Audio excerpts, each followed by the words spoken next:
All right, welcome to another episode of Talking with Evie. My name is Alastair Hunt, and I'm going to be kind of the MC slash host for this episode. and we were having this conversation, Dr. Evie, about navigating the holidays because you said for someone that's in your situation, or would you say your age?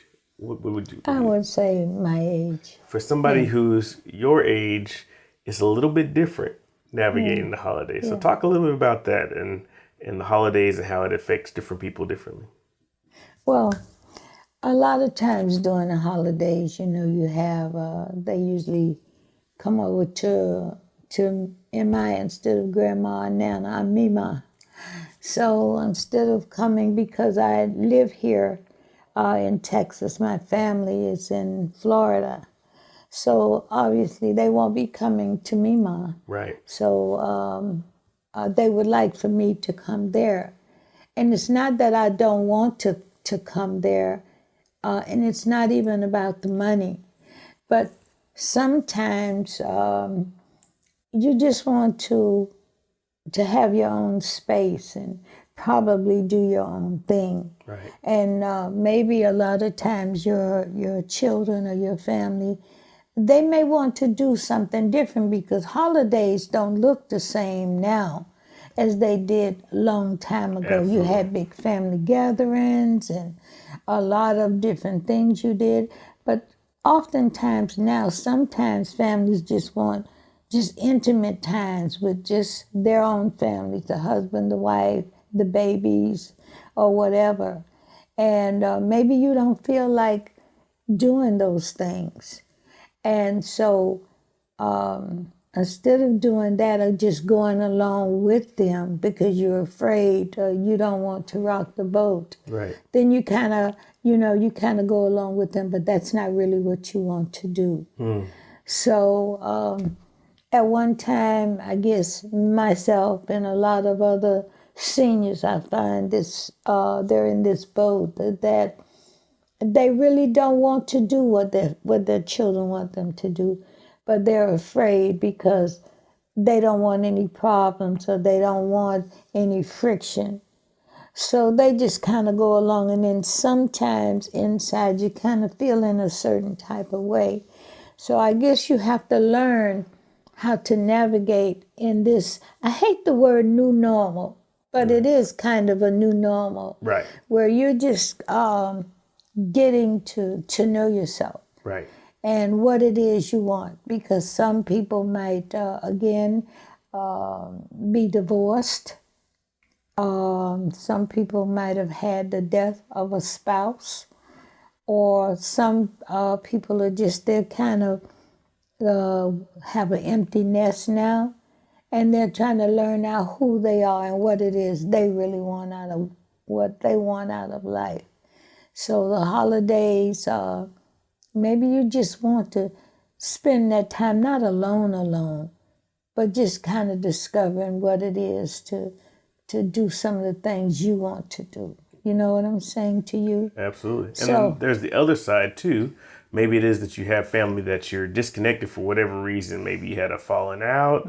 Maybe it is that you just don't communicate as much and you find yourself sitting around waiting for that call that never comes, which brings on another set of depression and realization during the season. Do you think? Yes. yeah, I do.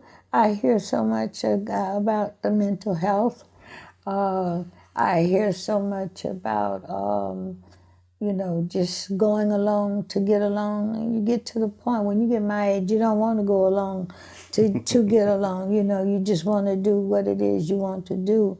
And you say, I've raised my children and I've done this, so now it's my time to kind of do some of the things I want. And sometimes your children don't like that. Right. And what happens is the roles begin to switch over, and they begin to almost try to sit in the parent seat and tell you what it is they think you should do Right. because you're grandma now. Right. And maybe sometimes they just want somebody to, while they're off out of the hotel or whatever, you're there to kind of be that cushion to keep the babies. And maybe that's not what you want to do. Right. You know, maybe it is some friends that, and even at my age, you find people that they found love again. Right. And it's so hard. I don't know why it's so hard for our children and our friends to believe that you can find love again even at this age. Not that it's me. I wish. You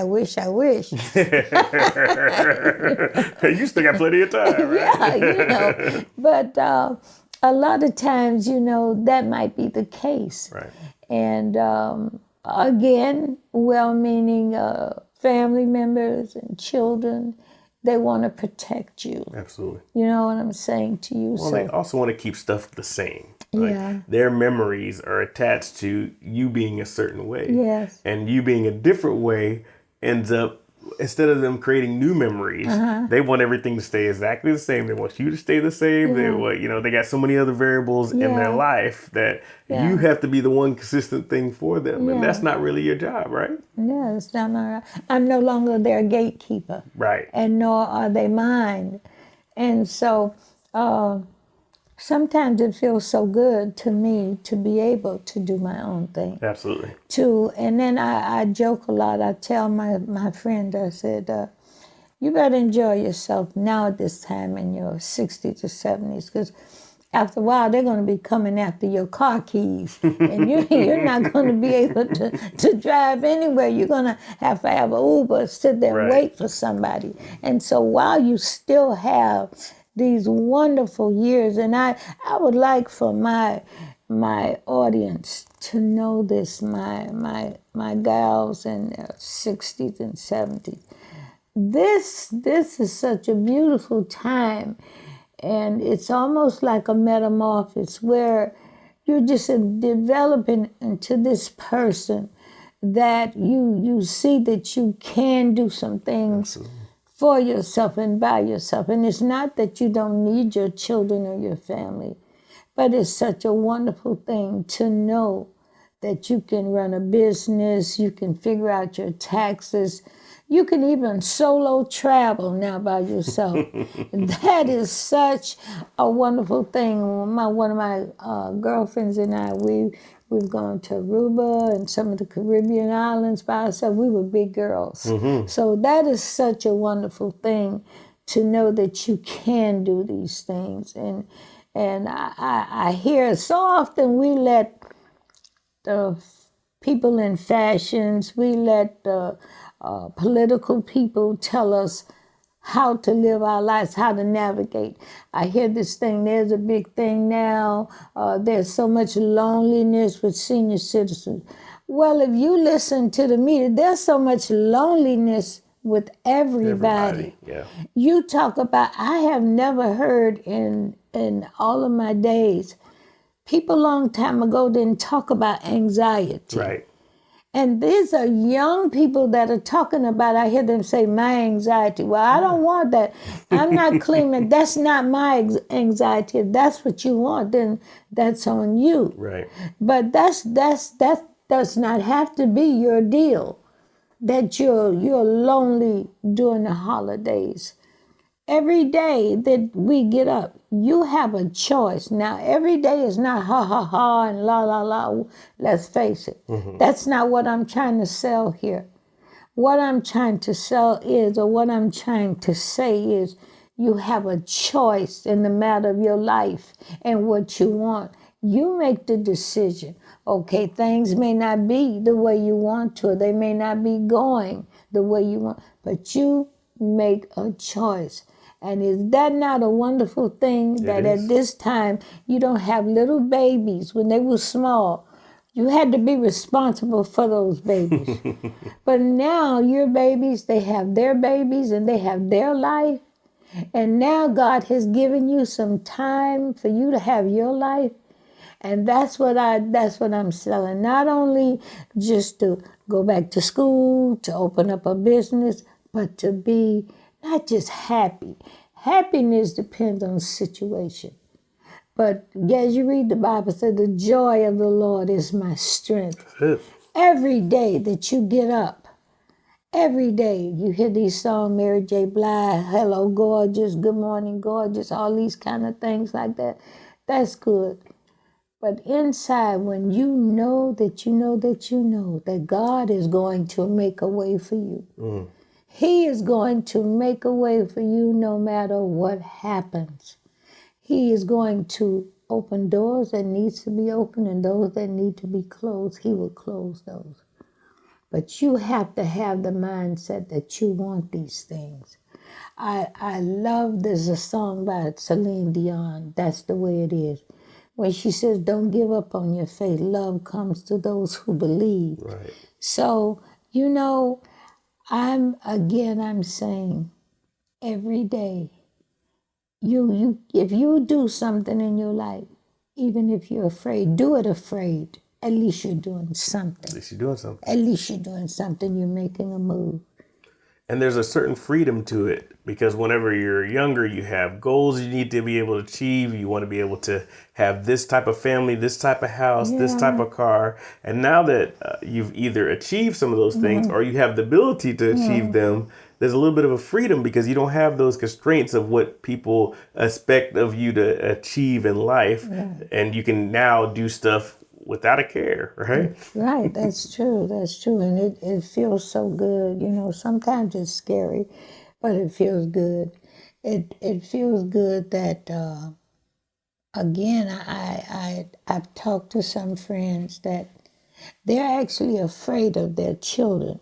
Not afraid in the sense of physical hurt, but afraid that if they say no or if they don't go along with them, then that will pull them apart. Yes. Well, yeah, they might be a little upset for a while, but when they look at you and they look at their mom's face and they see the light and they see how much happy you are, that you're able to make some decisions and you're able to do some things and you're monitoring your own health. Nobody has to call you and say, Mom, did you take your pills? Did you do this? Mom, did you do this kind? You don't have to have a micromanager. Right. That you're kind of taking care of yourself. You're doing self-care. You're doing God in your heart. So these are the things that I want to address in this podcast. God in your heart, self-care. What does that mean? What does that even look like? But in this journey, we're going to learn how to look out for ourselves, how to look out for each other. Not to be silly, not to push the envelope, but just to enjoy every day that God gives you.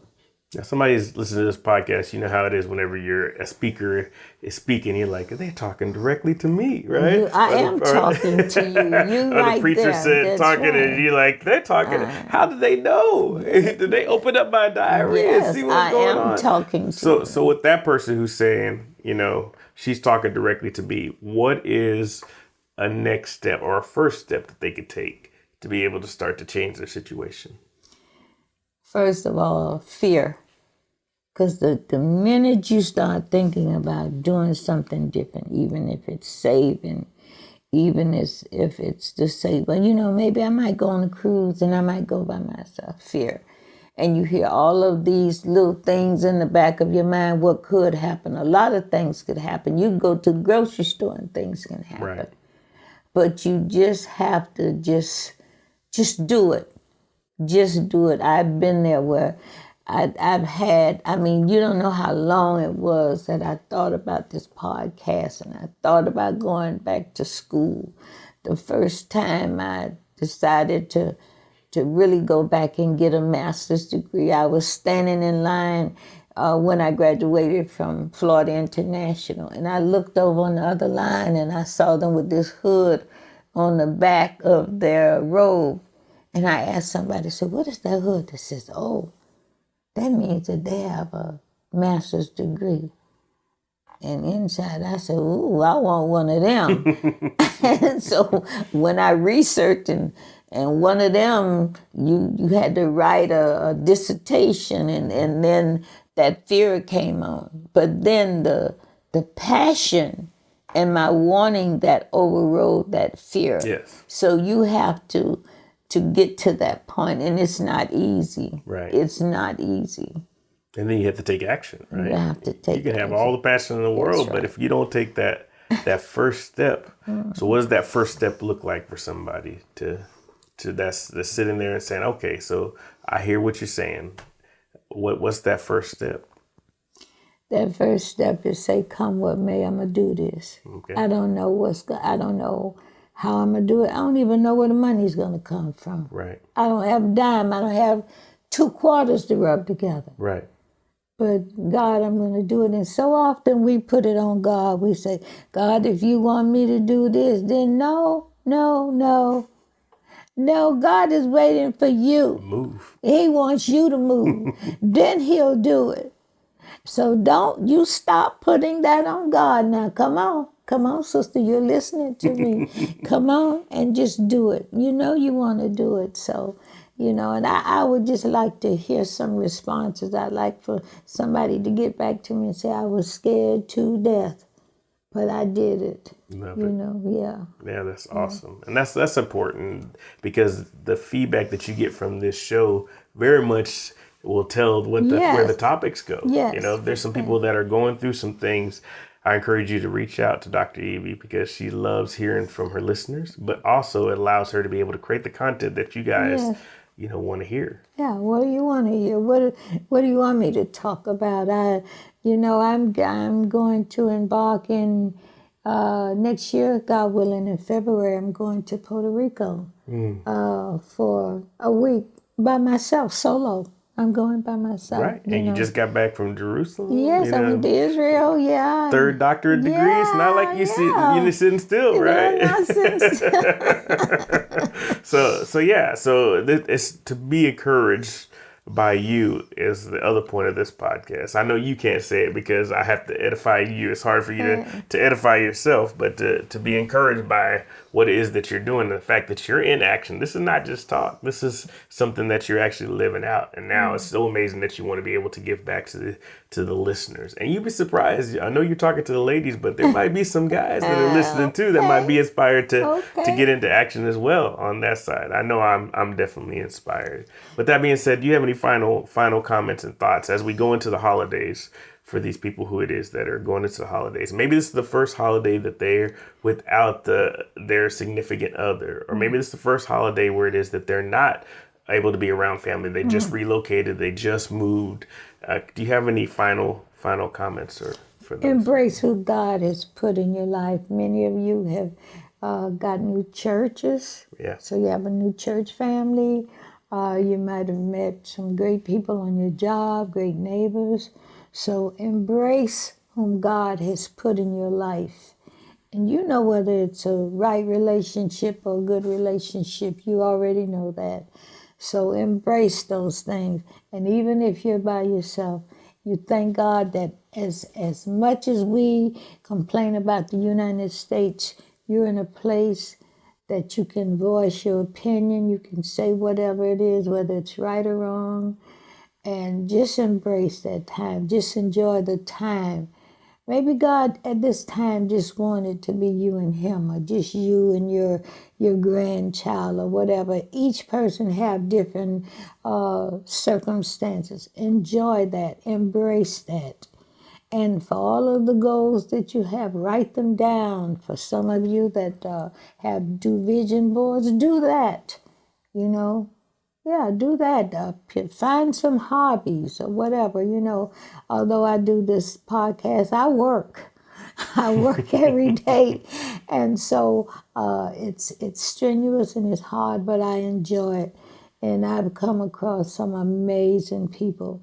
So God bless you, and thank you so very much. And I just want you to let me know what it is you want me to talk about. I love it. So with that being said, then we'll close out this episode. Make sure it is that you like, subscribe, and follow the podcast for more from Dr. Evie, and we'll see you next time. Be blessed.